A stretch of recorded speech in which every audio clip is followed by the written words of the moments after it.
तो प्यारे बच्चों, आज का हमारा टॉपिक है लोकतंत्र। आपके कक्षा 9 की जो बुक है लोकतांत्रिक राजनीति भाग फर्स्ट, उसका फर्स्ट चैप्टर है एनसीईआरटी की बुक का, जो आपके सीबीएसई और आरबीएसई के सिलेबस में है। लोकतंत्र क्या होता है, डेमोक्रेसी क्या है, और वर्तमान में किन किन देशों में लोकतंत्र है, लोकतंत्र की क्या विशेषताएं होती हैं, किन उद्देश्यों को लेकर लोकतंत्र आगे बढ़ता है, क्या लोकतंत्र सर्वश्रेष्ठ शासन प्रणाली है या इससे भी बढ़िया शासन प्रणालियां विश्व में विद्यमान है, और लोकतंत्र ही आगे क्यों बढ़ रहा है, इन विषयों पर हम चर्चा करेंगे। सबसे पहले देख लेते हैं कि लोकतंत्र होता क्या है। देखिए, लोकतंत्र जो शब्द है उसका अपने आप में अलग अर्थ है। लोकतंत्र का मतलब है, दो शब्द हैं लोकतंत्र में। पहला आ जाता है आपका लोक और दूसरा आ जाता है तंत्र। यानी हम ये कह सकते हैं भाई एक ऐसा तंत्र, एक ऐसा सिस्टम। भाई तंत्र का मतलब क्या हुआ, तंत्र किसे कहते हैं, तंत्र कहते हैं हम सिस्टम को। यानी एक ऐसा सिस्टम जिसमें जनता खुद अपने उम्मीदवारों को तय करे जो जनता पर शासन करने वाले हैं।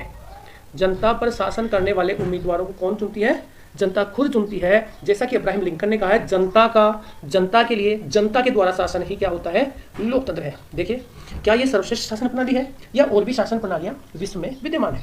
पहली चीज हम देखते हैं कि शासन का कौन सा स्वरूप लोकतंत्र है, जिसमें जनता अपने शासकों का चुनाव करती है। तो इस शासन व्यवस्था को हम क्या कहेंगे, लोकतंत्र कहेंगे। तो फिर जो बाकी शासन प्रणालियां हैं, क्या वो गैर लोकतांत्रिक है? तो गैर लोकतांत्रिक होता क्या है भाई, गैर लोकतांत्रिक किसे कहेंगे, इन चीजों को हम देखें उससे पहले मैं आपको बता देता हूँ डेमोक्रेसी क्या होती है। अब जिस प्रकार से हमने लोकतंत्र शब्द को देखा, ये हिंदी का शब्द है, अब हम देखते हैं डेमोक्रेसी। तो डेमोक्रेसी शब्द का अर्थ देखने के लिए सबसे पहले मैं आपको बताता हूँ कि डेमोक्रेसी होता क्या है। डेमोक्रेसी का मतलब वही चीज भाई, डेमोक्रेसी शब्द दो शब्दों से मिलकर बना है। पहला शब्द है डेमोस और दूसरा शब्द है क्रेशिया। डेमोस एक जो है यूनानी भाषा का शब्द है। तो डेमोस जो शब्द है यूनानी भाषा का है, और इस डेमोस शब्द का अर्थ होता है लोग। डेमोस शब्द का अर्थ क्या होता है, लोग। डेमोस का मतलब है लोग, पीपल। और क्रेशिया शब्द जो है, क्रेशिया का अर्थ होता है शासन। तो लोगों का शासन, ऐसा शासन जो लोगों द्वारा लागू किया जाए, जनता के द्वारा लागू किया जाए। तो दो प्रश्न आपके बनते हैं और क्लियरली आप याद कर सकते हैं। डेमोक्रेसी शब्द कौन सी भाषा का शब्द है, यूनानी भाषा का। कौन सी भाषा का शब्द है, यूनानी। इसको अच्छे से लर्न कर लीजिए। डेमोक्रेसी शब्द दो शब्दों से मिलकर बना है, जिसमें पहला शब्द है डेमोस और दूसरा है क्रेशिया। डेमोस एक यूनानी शब्द है जिसका मतलब है लोग, और क्रेशिया का मतलब है शासन। क्रेशिया का मतलब क्या होता है, शासन। तो जनता का शासन ही क्या हो गया, लोकतंत्र हो गया। तो अब हम आगे बढ़ते हैं और देखते हैं लोकतंत्र की और क्या चीजें हैं जिन्हें हमें देखना चाहिए। हम बात करते हैं गैर लोकतांत्रिक क्या होता है। भाई हमें पता कैसे लगेगा भाई ये लोकतंत्र है और एक ये गैर लोकतांत्रिक चीजें हैं। तो ये चीजें पता लगाने के लिए हमें देखना पड़ेगा भाई डेमोक्रेसी तो हमने समझ लिया भाई जनता का शासन है, जनता के लोग, जनता खुद अपने उम्मीदवारों को चुनती है, वो डेमोक्रेसी होगी। तो गैर लोकतांत्रिक को देखते हैं और आगे बढ़ते हैं कि लोकतांत्रिक क्या होता है, गैर लोकतांत्रिक होता क्या है। इसे देखने के लिए हमें सबसे पहले देखना पड़ेगा नेपाल का उदाहरण मैं आपके सामने दे रहा हूँ। नेपाल कैसा देश है, आप जानते हैं नेपाल में राजा का शासन चलता है। नेपाल में राजा का शासन चलता है। कुछ दिनों पहले वहां पर क्या हुआ, राजा ने जो परिषद थी, यानी मैं आपको ये कहना चाहता हूँ कि नेपाल का जो राजा है ये क्या जनता चुनती है, राजा को जनता नहीं चुनती ना। राजा तो क्या होता है, एक वंशानुगत पद है। ठीक उसी प्रकार से हम देखें सऊदी अरब एक जो है देश है जिसके अंदर शाह होते हैं, उनका राज्य होता है, शाहों का राज है वहां पर। तो वो भी लोग क्या होते हैं, राज परिवार के लोग होते हैं। तो क्या उनका शासन है वहां पर जी, तो क्या उनको जनता चुनती है, नहीं। तो जनता के द्वारा चुने गए नहीं है लोग, जो जनता के द्वारा शासन कर रहे हैं, जनता के ऊपर शासन कर रहे हैं, इसलिए हम उनको क्या कहेंगे, गैर लोकतांत्रिक कहेंगे। गैर लोकतांत्रिक मतलब ऐसे राज्य जहां पर शासन इस प्रकार के लोगों द्वारा किया जाता है जो जनता के द्वारा नहीं चुने जाते हैं, या तो वंशानुगत होते हैं या कोई तानाशाह होते हैं, जबरदस्ती सरकार पर कब्जा कर लेते हैं। वो देश गैर लोकतांत्रिक कहलाते हैं, उन्हें हम गैर लोकतांत्रिक कहेंगे। इसके और भी एग्जाम्पल है, जैसे आप देख सकते हैं इराक जो देश है, वहां पर कुछ समय पहले सद्दाम हुसैन वहां का राष्ट्रपति था। इराक का जो राष्ट्रपति था वो कौन था, सद्दाम हुसैन। इस सद्दाम हुसैन ने क्या पूरी सरकार पर कब्जा कर लिया था और अपने खुद के नियम कानून ये चलाए थे। इस कारण से अमेरिका जो था उसने वहां पर अटैक करके सद्दाम हुसैन को सत्ता से हटाया और वहां पर एक लोकतांत्रिक सरकार की स्थापना की। तो हम देखते हैं कि बहुत ऐसे देश हैं जहां पर गैर लोकतांत्रिक सरकारें हैं। गैर लोकतांत्रिक सरकार का पहला मतलब मैंने आपको बता दिया कि आपकी सरकार जनता के द्वारा चुनी हुई होनी चाहिए और अंतिम निर्णय शक्ति किसके पास होनी चाहिए, जनता के पास होनी चाहिए। ये चीज है, यानी आप अंतिम निर्णय शक्ति अगर कहां देखते हैं, जनता के अंदर देखते हैं, तो हम उसको क्या कहेंगे, लोकतांत्रिक शासन व्यवस्था कहते हैं। लोकतांत्रिक शासन व्यवस्था की पहली विशेषता आ जाती है कि अंतिम निर्णय शक्ति जनता में होती है। मैं यहाँ पे एक चीज और स्पष्ट कर देना चाहता हूँ। आपकी जो बुक है उसमें ये दिया हुआ भाई असली लोकतंत्र और नकली लोकतंत्र। तो असली लोकतंत्र कौन सा हुआ, जिसमें निर्णय शक्ति किसमें हो, जनता में। और नकली लोकतंत्र कौन सा हुआ, जिसमें अंतिम निर्णय शक्ति सद्दाम हुसैन जैसे लोगों के पास हो, अरब के शाह जैसे लोगों के पास हो, या नेपाल के राजा जैसे लोगों के पास हो, जो गैर लोकतांत्रिक सरकार कहलाती है। आगे बढ़ते हैं और देखते हैं इसकी विशेषताएं, लोकतंत्र की विशेषताएं और क्या होती हैं। देखिए उसके बाद देखते हैं लोकतंत्र की विशेषताएं। जैसे हमारे सामने एग्जाम्पल है पाकिस्तान का। पाकिस्तान, आपको पता है पाकिस्तान में जो है जो आर्मी है वो शासन के ऊपर बहुत ज़्यादा प्रभाव रखती है। ऐसा क्यों है, इसके पीछे की स्टोरी समझते हैं और ये कहानी सुनते हैं क्या होता है पाकिस्तान में। पाकिस्तान में आपने जनरल मुशर्रफ का नाम सुना होगा। 1999 में जनरल मुशर्रफ ने सत्ता को कब्जा कर लिया था, तख्ता पलट किया था। वहाँ नवाज शरीफ वहाँ के प्रधानमंत्री थे, उनको सरकार से हटा दिया गया था और ये क्या बन गए थे, राष्ट्रपति बन गए थे। कौन, जनरल मुशर्रफ। इन्होंने सत्ता पे कब्जा कर लिया 1999 में और ये वहाँ पर राष्ट्रपति बन गए, जनरल मुशर्रफ। इनके राष्ट्रपति बनने के बाद इन्होंने क्या क्या किया, ऐसी ऐसी चीज़ें कर दी जिनसे कि लोकतंत्र जो व्यवस्था थी वो एक प्रकार से खतरे में पड़ गई और पाकिस्तान भी एक गैर लोकतांत्रिक देशों की श्रेणी में आ गया। किस प्रकार से आ गया, देखिए वहाँ पर क्या था, पहले लोकतांत्रिक शासन प्रणाली थी। अब भारत के साथ ही तो आज़ाद हुआ है पाकिस्तान भी। पाकिस्तान में 1999 में जो सरकार पर कब्जा किया वो किया किसने, जनरल मुशर्रफ ने। और ये वहाँ के क्या बन गए, राष्ट्रपति बन गए। अब इन्होंने क्या किया, राष्ट्रपति बनकर संविधान के अंदर भी कुछ परिवर्तन कर दिए और संविधान के अंदर ऐसे परिवर्तन कर दिए जिससे इन्होंने जो इनकी सेना थी उनको ज़्यादा अधिकार दे दिए और सेना को शासन में जनता द्वारा चुने गए प्रतिनिधियों के ऊपर ही ऊपर अधिकार दिए। यानी सेना जो थी वो क्या बन गई, सेना जनता के द्वारा चुने गए प्रतिनिधियों के ऊपर चली गई, यानी उनके पास ज़्यादा पावर होते थे। कैसे किया इन्होंने, देखिए जनरल मुशर्रफ ने 2002 में जनमत संग्रह करवाया अपने आप को जनता के अंदर लोकप्रिय करवाने के लिए। देखिए जो भी गैर लोकतांत्रिक सरकारें होती हैं ना वो भी अपने आप को लोकतांत्रिक जनता के सामने प्रकट करती हैं क्योंकि अंतिम शक्ति जनता के पास होती है। वो ये चाहते हैं कि किसी भी प्रकार से विद्रोह नहीं हो और उनकी सरकार हमेशा बनी रहे।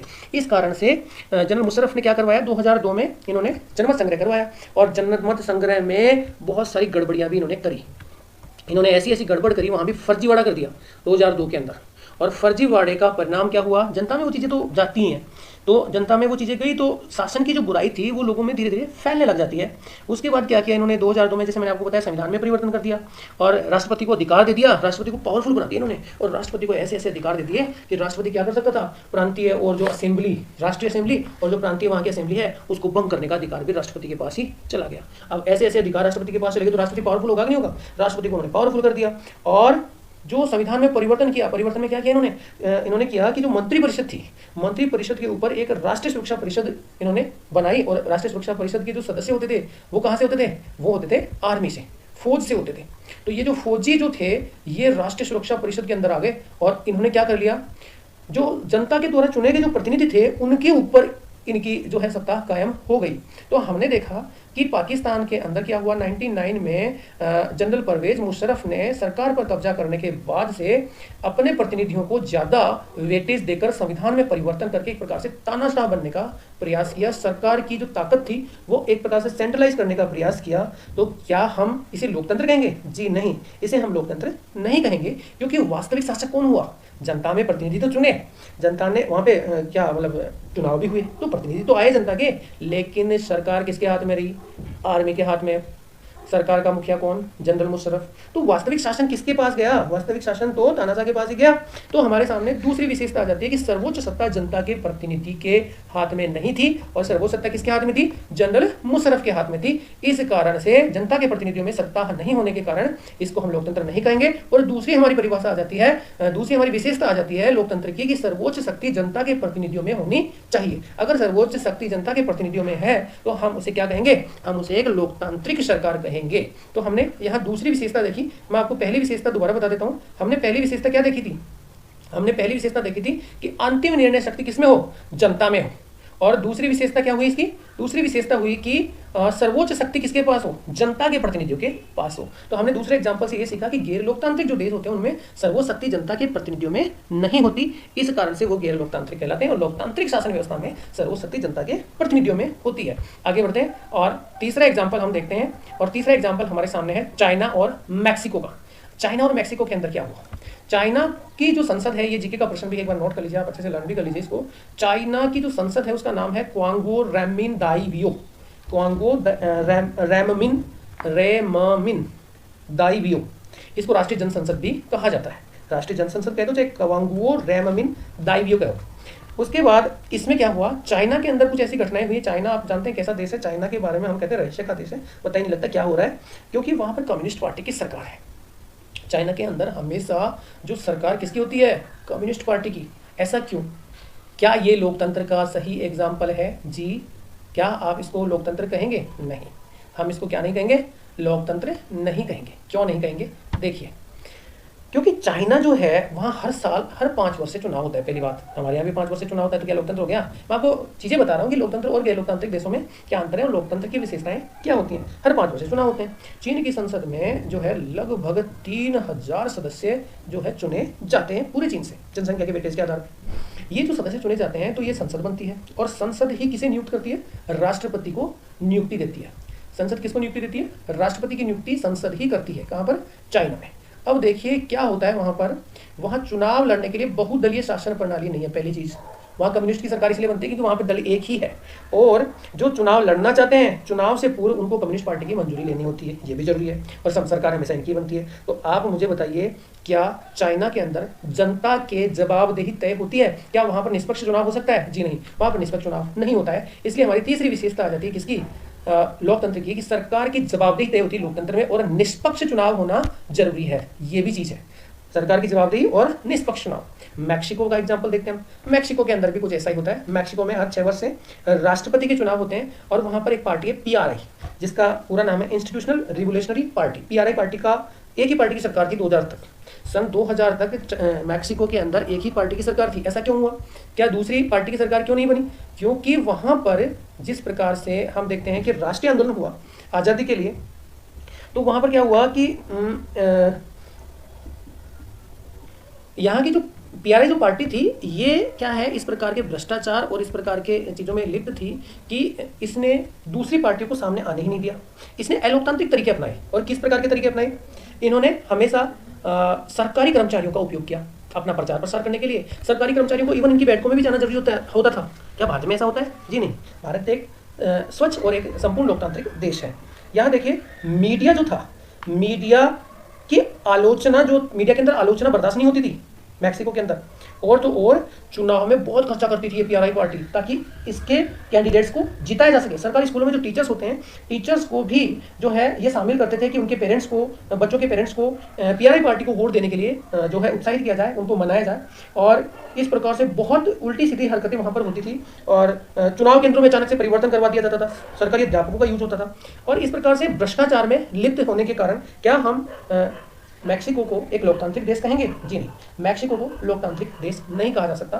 तो हमारी तीसरी विशेषता जो है बिल्कुल अच्छे से क्लियर हो जाती है चाइना और मैक्सिको के एग्जांपल से, कि सरकार की जवाबदेही तय होती है आपके किस प्रकार के शासन व्यवस्था में, लोकतांत्रिक शासन व्यवस्था में, और निष्पक्ष चुनाव का होना भी बहुत ज़्यादा जरूरी है, ताकि एक अच्छी और एक स्वच्छ सरकार बनाई जा सके। आगे बढ़ते हैं और देखते हैं कि जिम्बाब्वे का एग्जाम्पल हमारे सामने आता है कि जिम्बाब्वे के अंदर क्या घटनाएं हुई और वो हमें क्या शो करती हैं।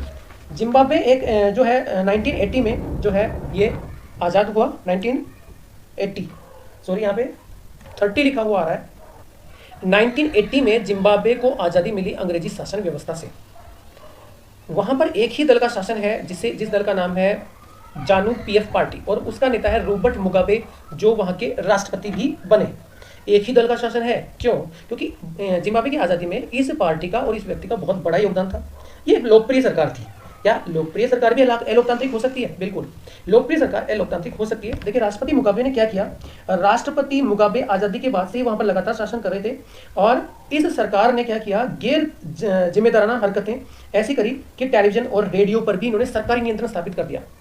तानाशाह बन गए, और इन्होंने क्या किया, टेलीविजन, रेडियो, इस प्रकार की चीज़ों पर भी सरकारी नियंत्रण स्थापित कर दिया। सरकार का विरोध जो अगर कोई करे तो उसको इन्होंने अलोकतांत्रिक घोषित कर दिया। सरकार के विरोध को इन्होंने क्या कर दिया, अलोकतांत्रिक घोषित कर दिया। तो क्या सरकार के विरोध को अलोकतांत्रिक करने वाली सरकार लोकतांत्रिक हो सकती है? जी नहीं, वो सरकार लोकतांत्रिक नहीं हो सकती। उसके बाद हम आगे बढ़ते हैं और देखते हैं कि लोकतंत्र की क्या विशेषताएं होती हैं।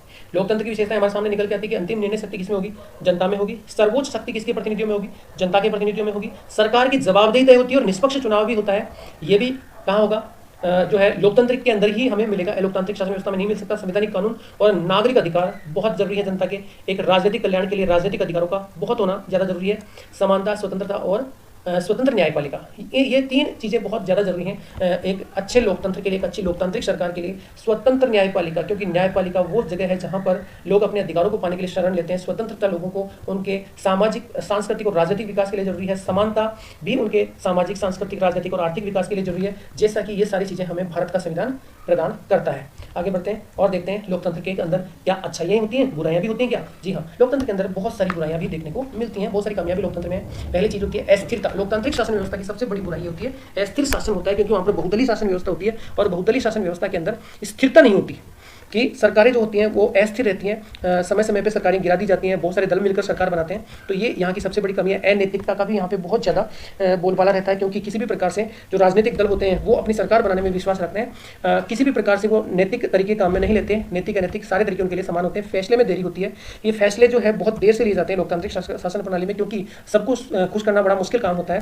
तो ये भी एक बहुत बड़ी कमी है। भ्रष्टाचार, सबसे बड़ी लोकतांत्रिक सरकार की कमी है भ्रष्टाचार की। भ्रष्टाचार यहाँ पे बहुत ज़्यादा होता है, क्योंकि किसी भी कार्य के पीछे बहुत सारे सिस्टम होता है जिसको फॉलो करना होता है, और हर जगह हर चीज़ को ठीक करना बहुत ही मुश्किल होता है। लोगों की समझ में कमी, इसकी अंतिम चीज़ आ जाती है कि लोकतांत्रिक शासन प्रणाली ऐसी है, जैसे हम भारत के संविधान को देखते हैं, भारतीय शासन व्यवस्था को देखते हैं, तो कॉमन व्यक्ति इनको समझने में बहुत टाइम लग जाता है, समझ ही नहीं पाता, हम तो ये कहते हैं। उसके बाद हम देखते हैं क्या लोकतंत्र अन्य विकल्पों से अच्छा है, अगर अच्छा है तो कैसे, जानिए देखते हैं। सबसे पहली चीज़ होती है सरकार की जवाबदेही तय होती है लोकतंत्र में। बाकी सारी शासन व्यवस्था में सरकार की जवाबदेही तय नहीं होती है, इस कारण से लोकतंत्र अच्छा है, और इसी कारण से वर्तमान में लोकतांत्रिक सरकारें ज़्यादा बन रही हैं और विश्व में लोकतंत्र फैल रहा है। बेहतर निर्णय लिए जाते हैं, क्योंकि निर्णय के पहले बहुत ज़्यादा डिस्कशंस होता है, बहुत जगह हर एक पॉइंट पे, मीडिया में, जनता में, राजनीतिक दलों में एक बहुत प्रकार से उसका डिस्कशन होता है, उसके बाद निर्णय लिए जाते हैं। तो बहुत अच्छे निर्णय यहाँ पे आते हैं, हालांकि टाइम लगता है, नागरिकों को सम्मान बढ़ता है।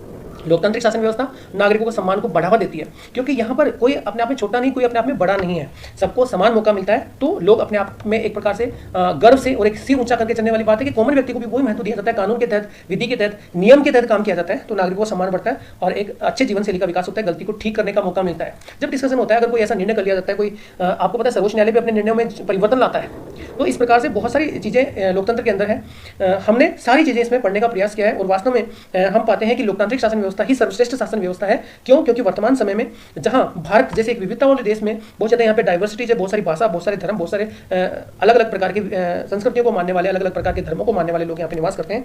तो सभी लोग बड़े उत्साह से और बड़े आराम से एक दूसरे के साथ मिलजुल के रहते हैं। तो हमें सब जगह ही लोकतंत्र देखने को मिलता है। आप देख सकते हैं अपने परिवार में भी, परिवार में क्या होता है, जहाँ भी आप कोई भी निर्णय लेते हैं तो सब लोग मिल बैठ के निर्णय लेते हैं। तो ये भी तो लोकतंत्र है, समाज में भी हमें लोकतंत्र देखने को मिलता है। इसी प्रकार से लोकतंत्र हर जगह देखने को मिलता है। लोकतंत्र ही सर्वश्रेष्ठ शासन व्यवस्था है, हम कह सकते हैं। तो हमने देखा कि लोकतांत्रिक शासन व्यवस्था किस प्रकार से हमारे सर्वश्रेष्ठ शासन व्यवस्था है। बच्चों, अगर लोकतंत्र जो आपका चैप्टर है उसमें अगर कोई चीज़ आपके रह गई हो, कोई चीज़ आपको समझ में नहीं आए, तो कमेंट करें, मैं उनके आपके प्रश्नों का जवाब देने की कोशिश करूंगा। बहुत बहुत धन्यवाद, आपने ये वीडियो देखा। अगर आपको कोई भी डाउट लगे तो प्लीज़ कमेंट जरूर करें, रेस्पॉन्स जरूर दें। अगर वीडियो अच्छा लगे तो लाइक करें, चैनल को सब्सक्राइब करें। थैंक यू, धन्यवाद।